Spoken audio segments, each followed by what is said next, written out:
All right, this episode of the Disruption Lab is taped in front of a live studio audience, which you can all hear now. That's fantastic. Thank you, Max. Brian, you lead a movement redefining Midwest development through regeneration. At what point did you realize that capital could serve both community and ecology better? When did this become kind of a life's calling versus, just a job? When did you realize this is what you wanted to do? So one thing you have to know is that I'm not actually originally from the Midwest. I'm originally from Dallas, Texas. And I got to Dallas, Texas, all right. I love the enthusiasm.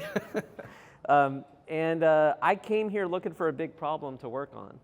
And I was, at the time, for the last 15 years, I've done social impact work. So there was a moment 15 years ago when all that changed. I went from wanting to be, on Wall Street to doing social impact. I could tell you about that. Yeah, what was that moment? I could tell you about why I came to Kansas City and what the Regeneration moment was too. Let's talk about all of it. What do you want to talk about? Let's start with why social impact? Okay, so I was in college at University of North Texas. That probably gets the same. Not as much as the Dallas. Yeah, no woo-woos, but okay. Okay, yeah. So I was studying finance. I ran for student body vice president out of 40,000 students. It was like a real election. Very ambitious. I wanted to make as much money as I could. I felt like the world was my oyster.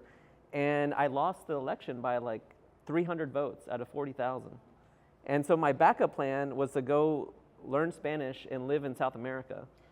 And so I actually did it. I was like, you know what, I'm going to South America.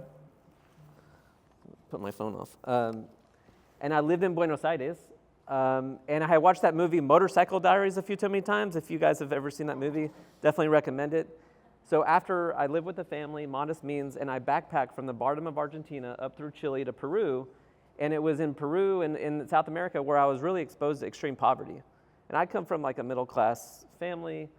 There's no trouble ever putting food on the table, but there was moments there where now that I was speaking Spanish, I got deeper and deeper into that community, and I saw just to get water to your home, how hard it is to get water up to your home on a mountain in a shanty town in Peru. So I actually went into the shanty town, spoke to the people, and I saw little children stealing my change at the bus counter, and we're all collecting Christmas gifts and giving them away. Well, the parents were saying they're going to sell those Christmas gifts to make money so they can feed their family. So that was a level of poverty that I had never even experienced before, ever in my life. And so when I got home, I was before I left, I was like, man, my car sucks. And man, our TV is not very big. And then when I got home, I was like, oh my God, I have a car. And I feel so grateful for what I have. And so those images were burned in my mind. And essentially, I felt a sense of responsibility. The Strengths Finder, I'm number one on responsibility. So I felt a sense of responsibility to do something about that. And I heard about this concept called microfinance. If anybody's heard of that, won the Nobel Prize in 2006. And I just kind of threw myself into that because I was really in culture shock, and I had to do something to integrate what I had experienced. And so that was the beginning of, I never really turned back from going to Wall Street to integrating that with social impact. Well, before you got to regeneration, before you got to this idea of circular economy work and so on, your social impact work you had been doing social impact work very differently and thinking about it very differently, probably from where you came from in terms of the investment finance side. Exactly. So I went. My first real job out of college was at an investment, a private equity fund, impact investing fund. At the time, it was one of the only funds out there. Now there's hundreds and thousands of funds, but it was one of them that allowed me to do, actually I went back into the same shanty towns and invested millions of dollars, about $100 million in debt and equity in this concept of microfinance, which is economic development. And people in Dallas loved it because it wasn't just giving away anything, it was really giving people a hand up. So people were starting businesses, much like we're doing here, but on a micro level. So it could be selling all kinds of little micro businesses. I mean, textiles and, chicle and, you name it. How did you go then from that work to regeneration? When was the moment Yeah. that it grabbed was you? a long journey of I'm like a wolf in some ways. I sniff out, this trail and I don't know where it's going to take me. And so over the course of 15 years, I went So really what the microfinance world was economic development, but in emerging markets. So I had studied finance in Spanish, and then I did finance in Spanish. But as I saw, like in these places, and let's say I was on a due diligence visit in Ecuador, I would see, we were sort of exporting the U.S. consumerism. So we're, how we care about workers' rights and, how things are made. Well, down there at the time, we were just having little kids work in the factory, and there wasn't like a lot of sensitivity to that. And that concerned me. And I was like, well, if everybody starts living like Americans, all of a sudden we're going to consume even more planets than we're already consuming now. So I got into conscious consumption, which is really about leadership.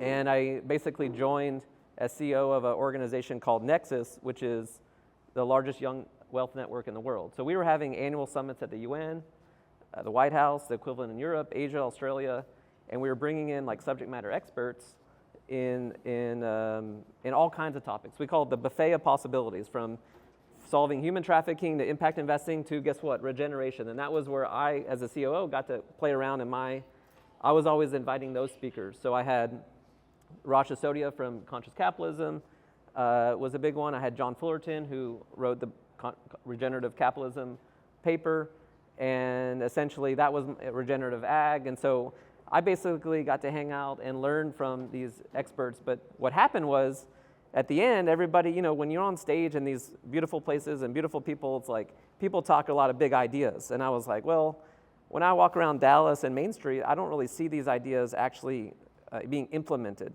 And so I was like, well, I want to go somewhere and do it.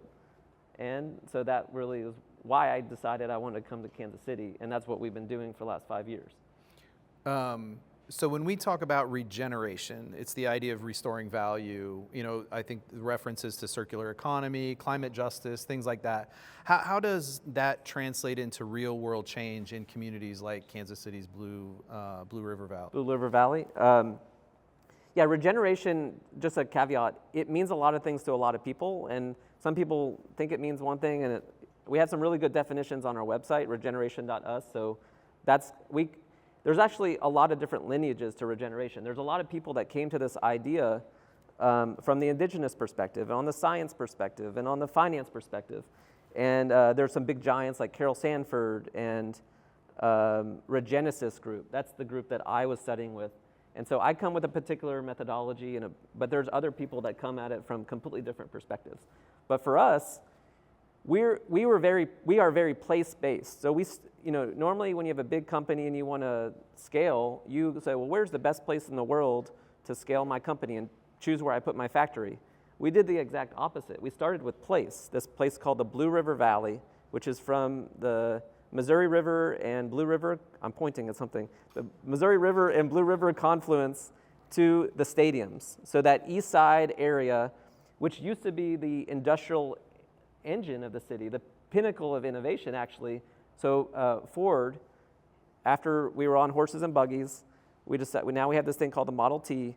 The second place out of Detroit, they start manufacturing it, is in Kansas City in the Blue River Valley. Armco Steel was there. So it was a major economic engine in the city. There was a yacht club, if you can believe it, around the Blue River where people had houseboats.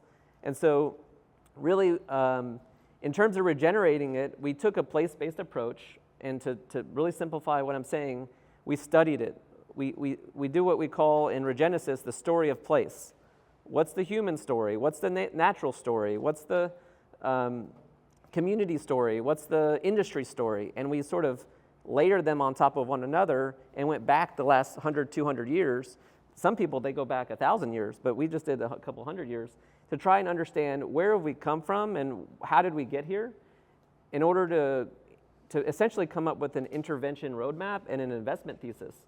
And our investment thesis, after doing the discovery report, which you can find on our website, by the way, there's a lot of plans and reports in Kansas City.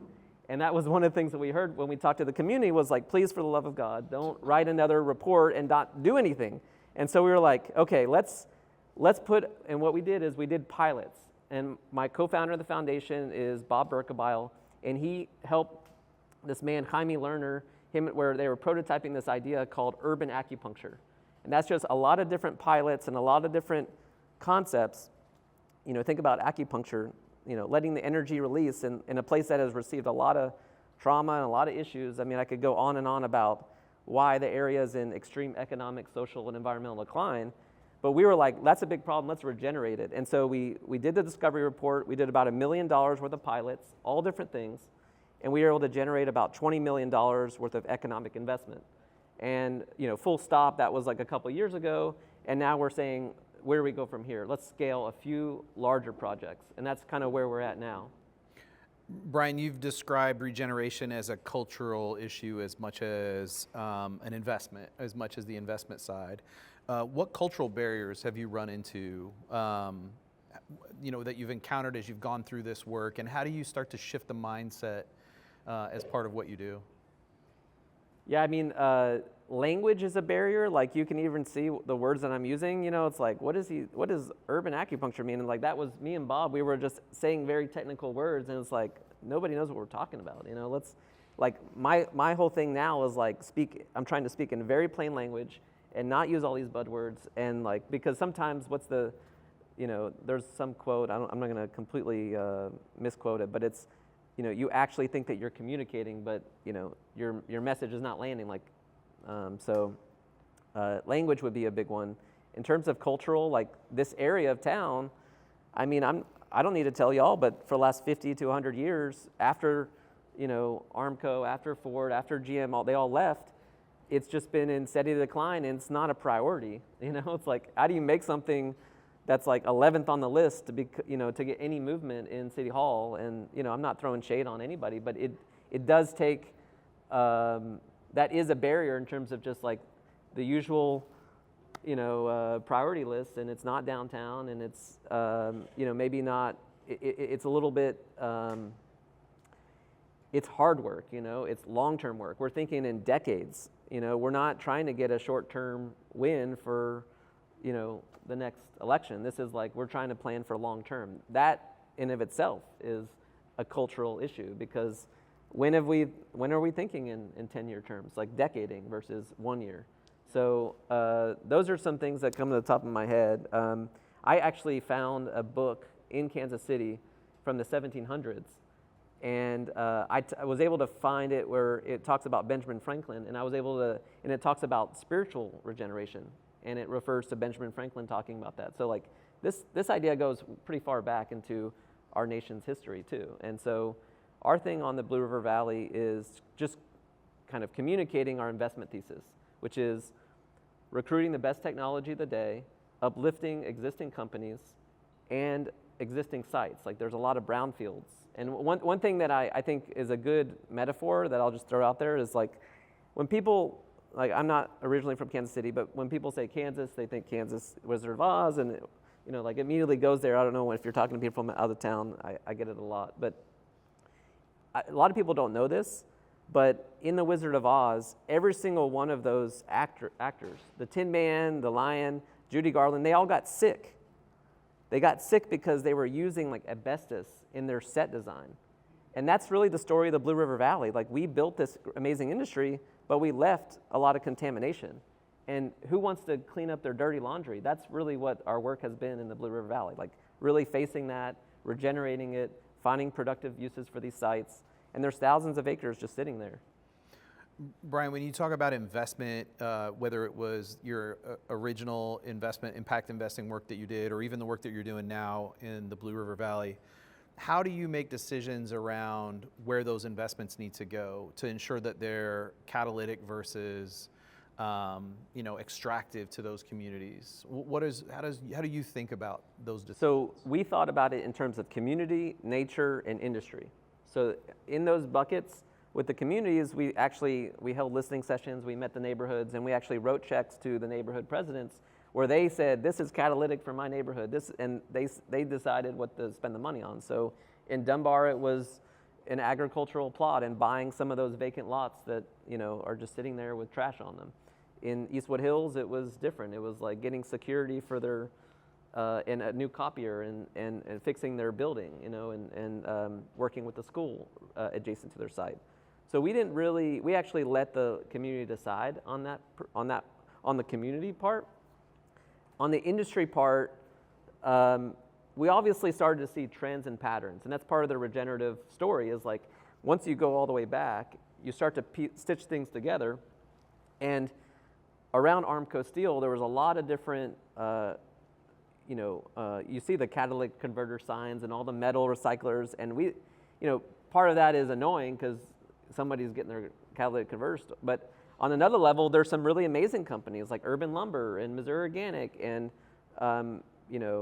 there's a whole nother industry that we started to see, wait a minute, and circular economy really fits well because it's not like, it's a regional business. Everybody's got trash, right? That's not as big of a business as like a Citibank or something like that. So, we started to see the patterns where industries that could regenerate this could emerge with an existing base. And what we did this thing called economic gardening. So, you have the startup programs, and so we started, okay, let's go a ladder up, right? And stage 2 companies you have to have at least $1 million in revenue and at least 10 employees. Because 90% of companies don't make it to the million, so the people that did get to the million were say, let's find the stage 2 companies and let's give them access to information and reports and consulting that only Fortune 100 companies have access to. Like, $50,000 report on their industry could transform their understanding. And so we did that with about 10 companies in the Blue River Valley, and they all, gave it good reviews. It was the National Center for Economic Gardening. So Chris Gibbons, he's lecturing at Harvard, and he's got programs like this in many cities. We did a pilot of 8. It went very well. We haven't done more, but that was an example of the industry that we focused on. The MFA was another one where we was like, okay, is this circular economy? Is there a there? Yeah, there's $1 billion industry cluster here if we get really good at this. And so on the nature, we kayaked the river. We saw the bald eagle. We started, we saw extreme erosion. Like from this to the top of the ceiling is how high a flash flood will go in a matter of minutes. We looked at a recreation business, and it is kayakable about 70 days out of the year. I mean, a seasonal business, but it's not going to be like mountain biking in Bentonville. And so, there's some practical, I don't want to say the river, and there was like a $300 million sort of Army Corps engineer to the north of the river. I want to say that the river in some ways will never be what it was. But I do think that there is opportunities for recreation on the river, but it's not necessarily like a big business, that I originally was thinking like, let's kayak and let's do all these things. Yes, and maybe the Parks Department will help, more than a private business because it may not have enough there to be a large business or a medium-sized business. Yeah, makes sense. You reference waste. And so, turning waste into value, whether it's compost, salvage materials, land reuse, it sounds technical, but it's also deeply design driven. And so what's your roadmap from like concept to catalytic impact as you think about those like a circular economy? Yeah, for specifically this idea of what most people, like what is it? What's the saying? One man's trash is another man's treasure. Exactly. Yeah, and I feel like and Darren's the one that got me here, so I want to shout out to Darren. Thank you, Darren, because he usually gives his presentation better than I do. So all that to say is in Europe, they're much more sophisticated than we are here because they have a lot less space. They can't just put things in a hole and forget about it. They have to live right in the midst of it. So we, think about your metabolism in your body. It's the same with a city. And so this group, Metabolic, it's the same line of thinking. We hired them out of Europe to help us, and we're one of the 3 cities in the United States that have done this, and essentially studied all the waste for the entire metro area. Where is it coming from? What is it? At what tonnage? And then where is it going? And so there's a lot of insights that come out, and that report is on the website. But the biggest thing for me is that we validated that there is an industry cluster here. So $250 million worth of raw materials, And like the components of a phone is not, that's the raw materials that go in the phone. So the phone retails at like, say $600, but the raw materials are a couple dollars. So we can easily extract $1 billion industry cluster. So we're already pursuing opportunities in the 3 hotspots that the report identified. So there are 3 hotspots for circular economy, which is a fancy way of saying waste management. So that's my, is organics, construction and demolition, and plastics. And so within that, $250 million a year is going in the landfill. It costs us $500 million a year to put it there in terms of all the trucks going in places. So we're spending a lot of money to put this in a hole. But wait a minute, what if we made stuff out of this? And so there's something called a value hill. And that means like at the top of the hill, it's like, it's kind of the iPhone that you've just purchased, right? It's all that work has gone into assembling it and pushing it up the hill, and finally it's ready and into the market. And then as soon as it goes in our sock drawer, it starts going down. And if it goes in landfill, it goes straight to the bottom of the hill. But the idea of the value hill is trying to get it back to the top. Get it back to the top of the hill, and there's literally thousands of companies making new products out of those materials that are falling down the hill. So in that, but like to use that metaphor to kind of play on that, it's not necessarily pushing it back to the top of the same hill. It's pushing it back to the top of a hill. Yes. And those hills could be very different. Of value. And that's the idea. The hill of value. It won't look anything like it did. It won't be a phone, but it might be a speaker. Or it might be I'm just looking at the speaker, or it might be a camera. So they're derivatives of what it was, but you can still construct the value because it took a lot of energy to get it. Those minerals and all that in the first place. So it's a huge waste. And it's just this linear thinking that we didn't know any better. We didn't know any better to put asbestos in our set design. We didn't know any better to make products in a linear way. So we're getting smarter in terms of manufacturing, and Kansas City is well placed because we're in the center of the country. We can hit any place in like a 1-day radius, just like Dallas. And Dallas did really good that way. And so we see a huge industry here where we can use a lot of these brownfields and manufacture some of this waste into a more productive economy, circular economy. So you've had the opportunity to speak at a waste management forum on this, and I know you're trying to use different language, but you talked about industrial symbiosis in the Blue River Valley specifically. What is the role that data, collaboration, and tech innovation play in this ecosystem? Well, data is everything. I think that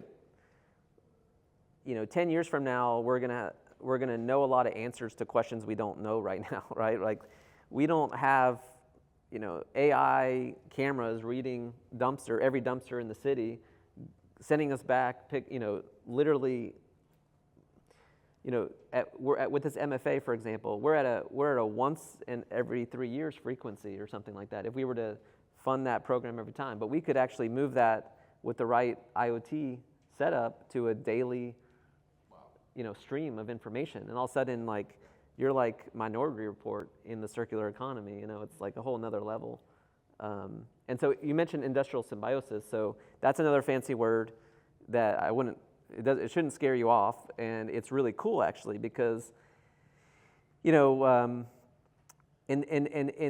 real estate doesn't really happen like this by design. It actually is the exact opposite. So when you're a big company, like I saw Fiserv came to town, and they're looking for a city, they've got a long checklist, and they're saying, I want this to be next door, and I want there to be lots of restaurants nearby, and I want this, and I want this.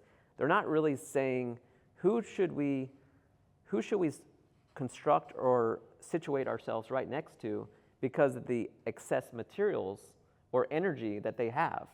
And so it's like, imagine you start your manufacturing. So I'm manufacturing, I don't know, you talk about data centers, right? So it's not like, I'll quickly realize that my expertise is like a certain level, but a lot of people know that data centers, they use a lot of energy, right?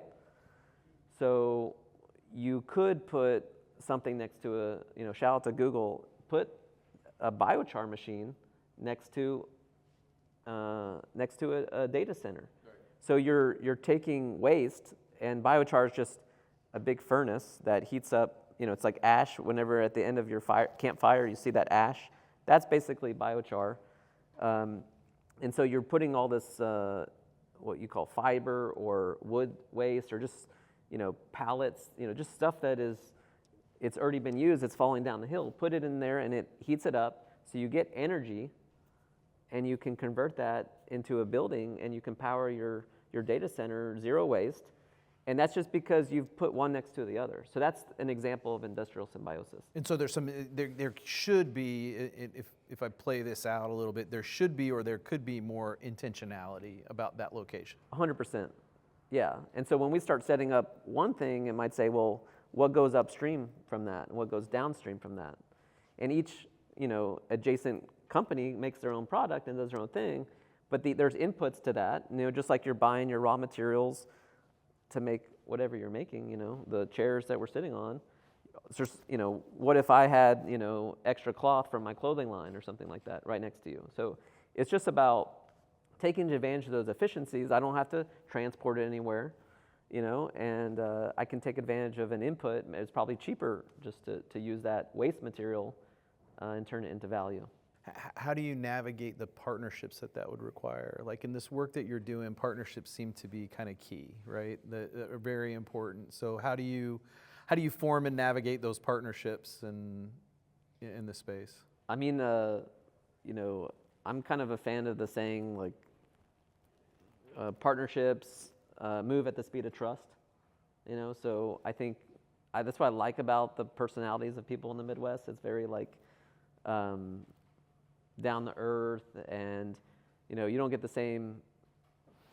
Obviously there are people to look out for, but at the same time, I think that this is going to take many, many businesses and many, many players to reach that $1 billion number. I mean, this is a whole ecosystem we're talking about, a whole industry cluster. So I think there's room for everybody, and so I'm pretty transparent, very, very non-competitive. How can I add value to you? And I think that there's a lot of avenues already in the circular economy in Kansas City. Circular Kansas City, they've got working groups, ways to collaborate on different topics. So you might say, I want to work on plastics because that's one of the 3 hotspots. Well, you could immediately spin out a working group on that, and you get to collaborate, and maybe there'll be grant funding at the end of it eventually.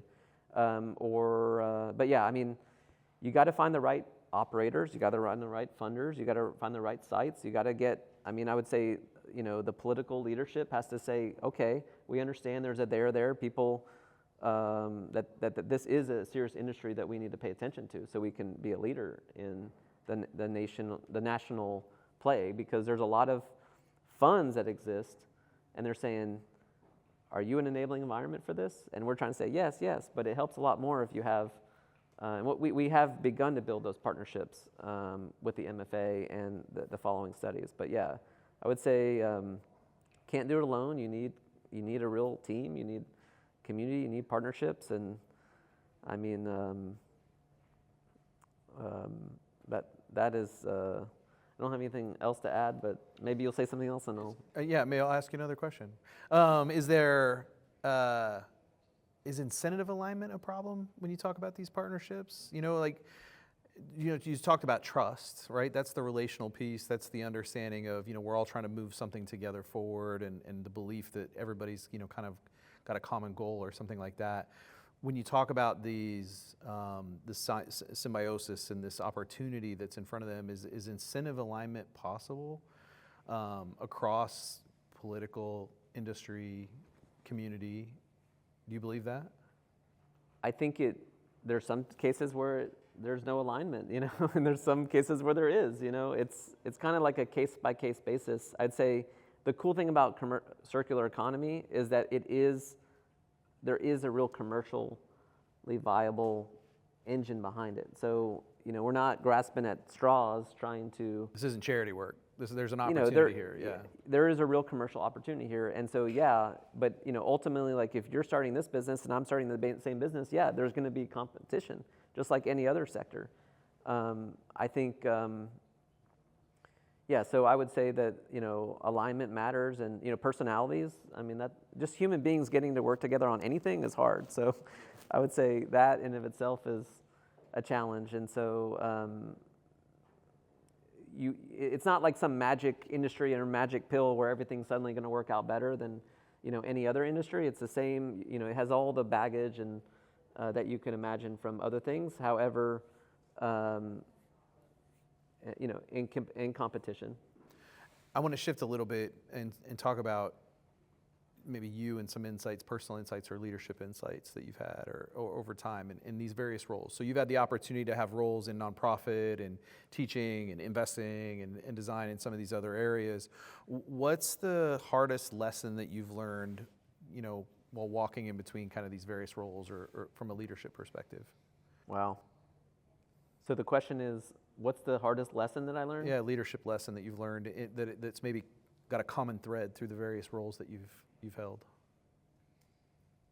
That's a good one.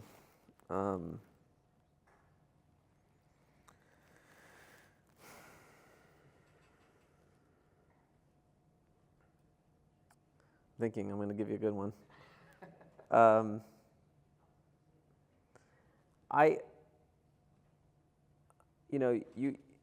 I guess over the course of life, you have your highs and your lows,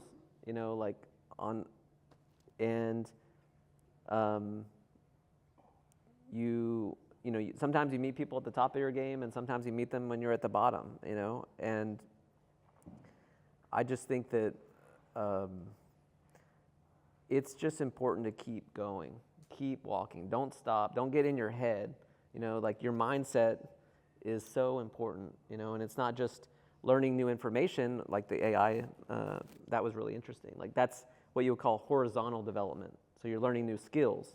But there's this other thing called vertical development. So all of a sudden, I'm holding different worldviews. I'm holding different political beliefs at the same time. I'm not being triggered every moment because I'm able to hold space for, a bigger sense. But I'm a big fan of the movie Rocky. Okay. So I'm not, it's like, I knew that I was going to bring it up. We're talking about entrepreneurship. So I'm actually going to Philadelphia next week. I want to do the steps. Run the steps and stuff like that. All right, yeah.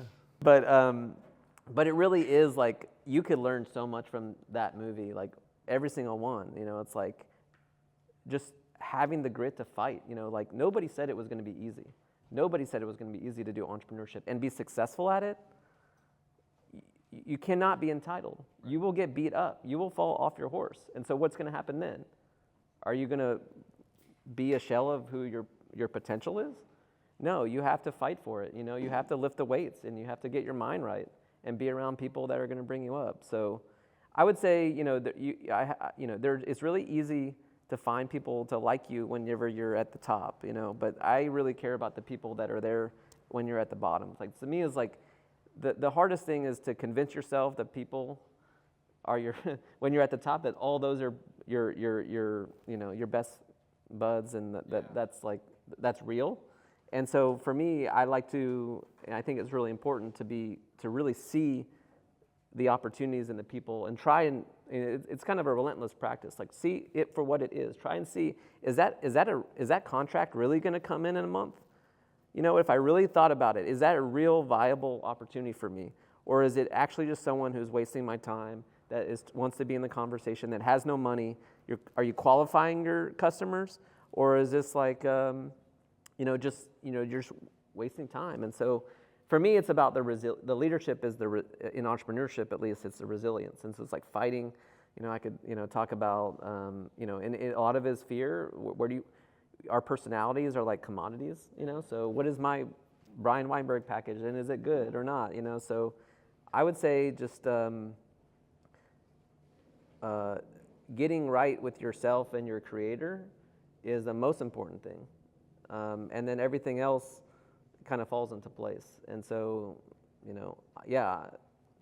that's kind of where I come on the leadership. I think there's one piece of advice that holds true, in terms of knowing where you're at, whether you're high or low, and that is this too shall pass. And I always try to coach, no matter how low you feel, just know that this too shall pass, right? There will be another day, there will be an opportunity, you got to stay at it. But also when you're really high, you have to remember that. Exactly. Because that doesn't last forever. Exactly. And somebody once told me that, don't forget, especially if you're in a corporate role or, a lot of people are like, if you're successful at doing something, a good half the people are interested in you or your friends because of your loss. I've lived that. It's tough. Yeah.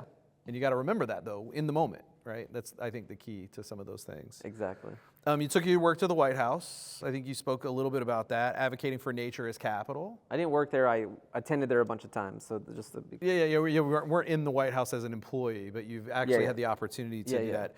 What surprised you the most about translating, Midwest reality to kind of a national audience or, national platforms like that? It's actually a lot easier for me to translate to the national audience than it is local. Like back, at one point it was easier for me to get a meeting at the White House than City Hall in Kansas City. And I think that's still true, but I feel like it's better now, and I'm really excited about Mario and what he's going to do in the city because he is the right guy. And so all that to say, at the White House, I was there at different moments, right? You got to think about Obama and the energy in the room, and Joe Biden was vice president at the time. And then I remember being in the room whenever it was Obama, I guess, was on his way out, and Hillary lost to Trump. And so it was Obama's transition team with Trump's new team, and they were just devastated. And I'm not advocating any political side at the moment, but it was really interesting to see who was in the room and how they were talking. And there are a lot of Midwest leaders that I hear going to these events and things like that. So by all means, we're in the conversation. And I think that it sort of annoys me, this whole thing. I do get the flyover energy. People, when I first told someone I moved to Kansas City, they were like, "Are you okay? Like, what are you doing?" And oh my gosh. And I was like, "Are you for real? Like, every place has its charm, and there's so much opportunity here." And and I was like pointing to the Super Bowl trophies and the World Cup, and we have a lot going for us, and a lot of those cities don't offer what they used to in terms of the American dream. And so I think in terms of the Midwest conversation in the White House, I think that we have a lot of leadership, and I would just, if anything, I would just want us to activate our leadership more to show who we are and what we can do, and not be afraid to innovate. It's like the show me state, and we want to see it done in 4 or 5, 6, maybe 10, 11, 12. How many places do we need to also do this for us to be able to allow our innovators? There's amazing leaders and entrepreneurs in the city, and if they got the ability to do what we already know they can do, they would be sitting on a panel at the White House, and it'd be very easy to see that. But it's like, in some ways, we're in the national conversation, but because we're sort of more conservative, more slower in terms of watching things happen, we don't have as many opportunities to showcase all of our ideas because we're just of that culture, I guess. I see us. It seems like we handcuff ourselves with labels so many times. Flyover is a good one. I mean.